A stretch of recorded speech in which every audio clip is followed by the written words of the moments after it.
Hey everybody, here on Mars here.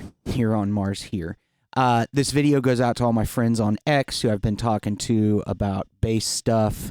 That includes Acrid Cyst, Syndustries, Helm of the Anti-Lemon, who has a very cool YouTube channel you should go check out. I'll link it in the description. Mad Scientist Dorn and Cam Dog. And I'm probably forgetting somebody, and I'm a dick. But that being said, this is about the pedal you see on the screen. It's the Tech 21 DP3x. DP for Doug Pinnick, bass player, vocalist for King's X, one of the best bands out there. Unbelievably good. Go check them out. It is a direct solution that can also go into the front of an amp, but you can see here I've got it plugged in via XLR. All you're hearing today is this straight into my RME interface. No post-processing on the bass track that you're going to hear. The bass is a Sterling Stingray 35, 5-string. It's the higher-end model in the Sterling range. I got it about a year ago. And you're not going to hear any amazing bass playing during this video, by the way. Because I'm not a bass player. I'm learning to be a bass player. I'm getting okay at it, but whole different skill set, you know, jokes aside. So anyway, it's weird having a bass sound that I can be excited about. It just makes me want to listen to the recordings. I'm done with it so far, like over and over. But anyway, the bass dry. So the EQ's flat here, but I mean, you can do quite a bit with this EQ. I'm going to leave it flat because I want to showcase this thing. So you've just been hearing bass direct, no nothing. I'll turn the pedal on and you can see, you know, the overall volume I've got set to about noon because it gets pretty loud. So it's on now.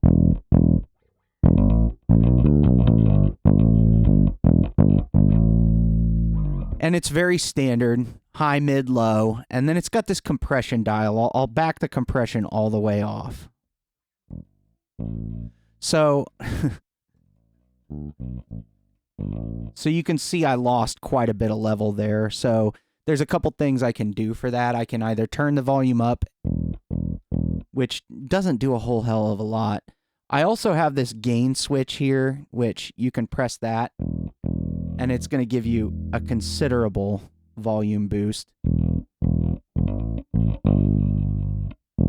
But I really like the sound of that compression, so I'm going to bring it back in. And, you know, it's dialing in. I imagine as you turn the knob that way, you're lowering the threshold.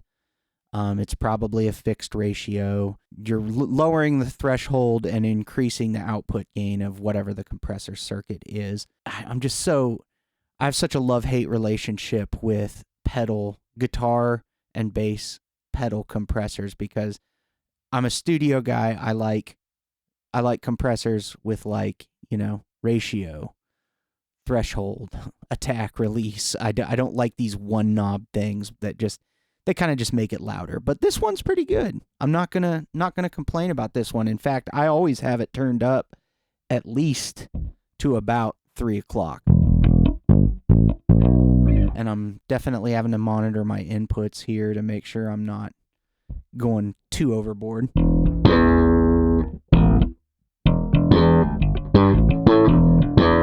So that's pretty mid-rangey, so we'll just cut a little bit of mids.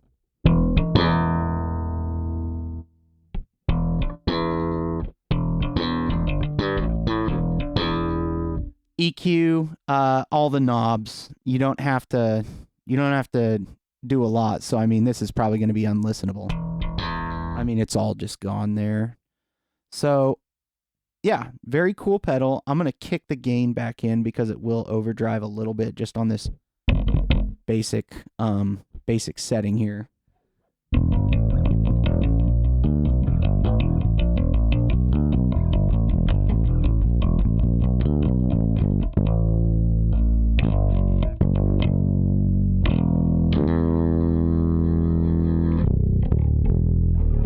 So yeah, pretty cool. I might bring in just a little bit of high end. Now, when I kick in this mix button, that's when it really does the Doug Pinnick thing. Because if you know Doug Pinnick's sound, he does have a big, heavy, like low end on his bass tone, but he's kind of got this like distortion on the top of it because he uses 2 amps and biamps and all that. I've never even called it that. But anyway, since I've been watching all these videos to make my decision on, getting this pedal, I learned about that they call it biamping. And I mean, we've been doing shit like that forever, but that's okay. So, again, you can hear that compression. It's just chopping the transients right off that notes. And even like when I look at the waveform that's being recorded in Ableton, it's pretty flat. Yeah, I mean, it's getting pretty brick wall-y, which is cool if that's what you want.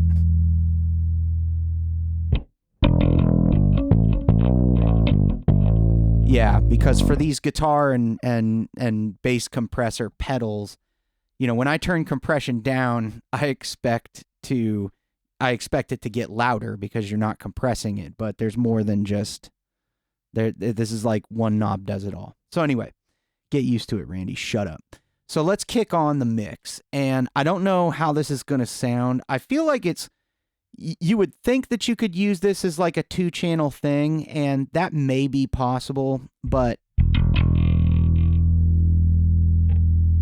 it's hard to find like a heavy tone using this and then have it switch off and be a tone that I also like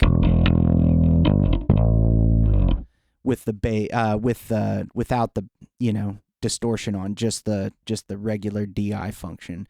But I don't know. I haven't had this thing that long. So let's go ahead and just see what this thing can do. So that's turned way up.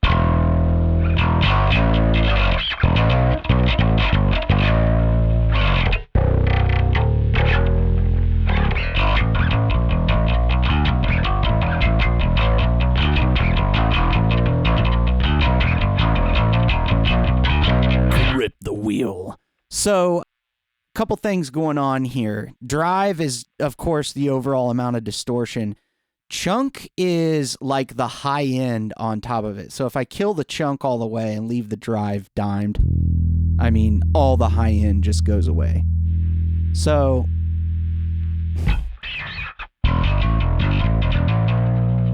you kind of have to play with that chunk and the high end. Either I get wishy-washy. I start tweaking it on the bass, but for this video, I'm just going to leave it alone and only tweak the pedal.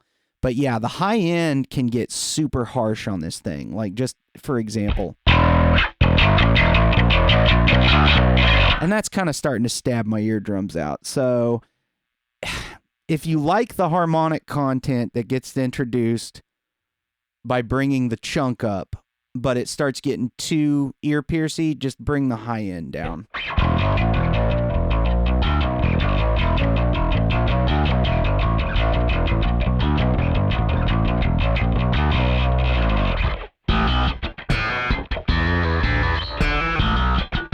Yeah, see, it's a bit much. I kind of, like for the cover band that I play in, I liked kind of just having it like maybe something like this.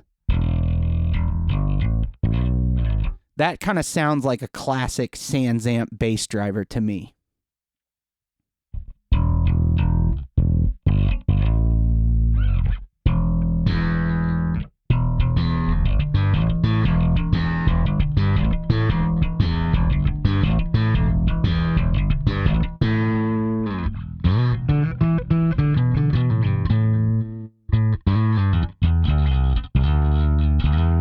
Like I said, I'm learning here. I still make all kinds of string noise. Why not get a pick? We'll get a pick here. I got these on clearance from Guitar Center. They're fucking awesome. They are Everlast. Oh, Ernie Ball Everlast. They were on clearance, and I was like, fuck, how bad can they be? And now I really kind of like them. I mean, I'm usually kind of a Jazz 3 kind of guy, like the tiny little teardrop picks. I'm kind of weird. I go in extremes. It's either the tiny little teardrop picks or the or they're like a big tortilla chip, the Clayton ones.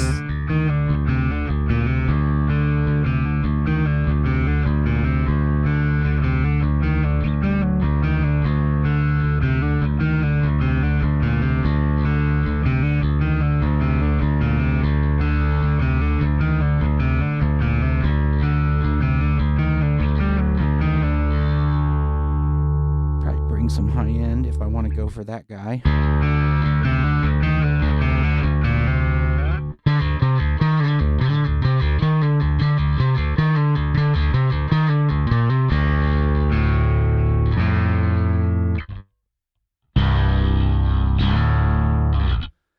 So yeah, new strings on this bass. It might have slipped out of tune a little bit. I really like this thing. It makes me happy.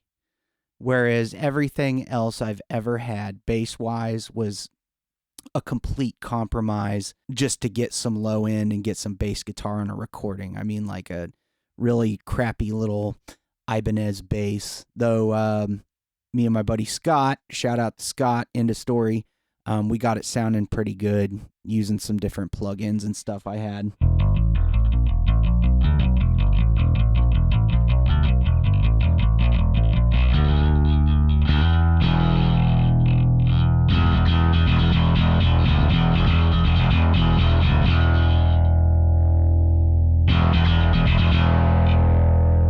I've still got the gain switch kicked in. If I cut it, I can go for that get even a little bit closer to that SansAmp, classic SansAmp bass driver sound. That's probably a little bit more than what that pedal does, but Tech 21 is just the coolest fucking company out there. I love going direct in this day and age. I do it. I use a Tone X on my guitar pedal board and managed to get some decent bass sounds out of the Tone X. Definitely, I think it also depends heavily on the bass.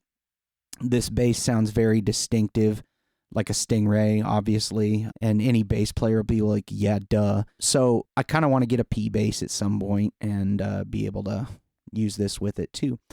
But anyway, I hope you enjoyed this, found it informative. One quick last thing I will say, it's got an XLR out, which I am using, clearly. It does have this 1/4 inch out. The 1/4 inch out is meant to go into the front of an amp. I don't know if it specifically says that in the manual, but I say that because it really has the high frequency content, which would make sense because that'll all get tempered by the amp and the speaker cabinet and all that. So I think this kind of lets it all out there. This has some mild filtering. I'm not going to say it's a cab sim, but it kind of rolls off that high end and it's a little less harsh. So yeah, I hope you enjoyed this and have a good one. Bye-bye.